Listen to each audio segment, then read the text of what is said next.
So, Chris, tell us about being a puppeteer. Yeah. And how you got in the campaign.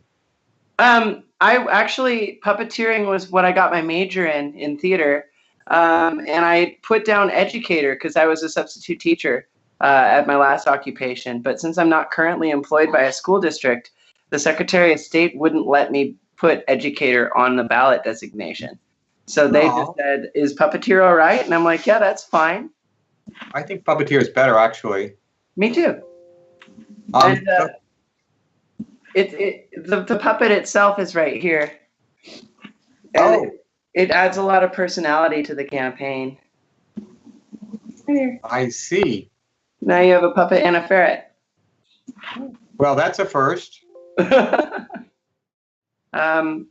For middle and high schools, I'd like to see if we can get a space program going. I'm sorry, what program? What's that? What kind of program? A space program, like an astrophysics program. Wow. You wouldn't expect that from a puppeteer. No.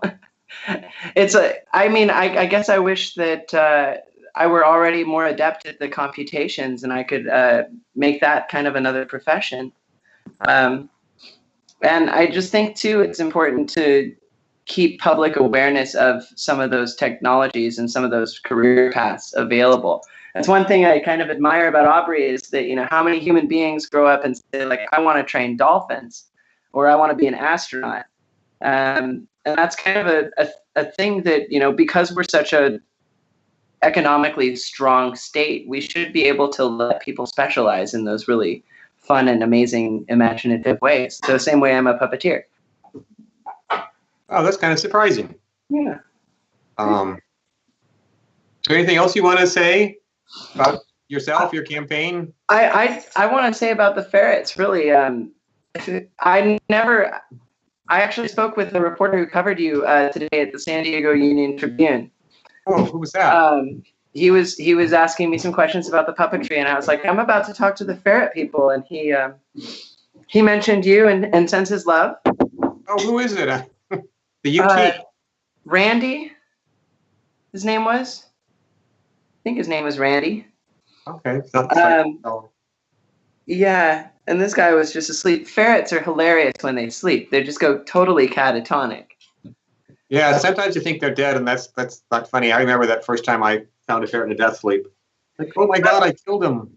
I was actually up all night a couple of weeks ago wondering about, the existential ramifications of legalizing ferrets in California. Because, going from having not a lot of knowledge on the subject to trying to build, my position on it,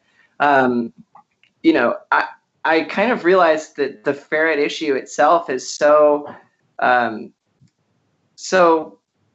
pure when it comes to, what my libertarian friend Nicholas is talking about with government overreach.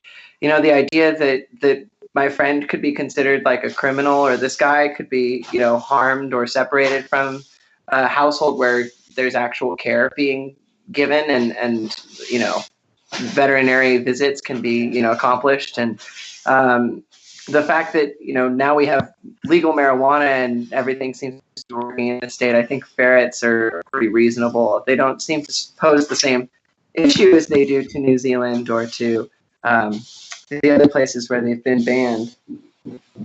Well, that's a very thoughtful response. I wish we had more time. Now I know next time to give people more time, because I think you're very thoughtful and insightful. Thank you. We'll get the video on YouTube, or at least Facebook.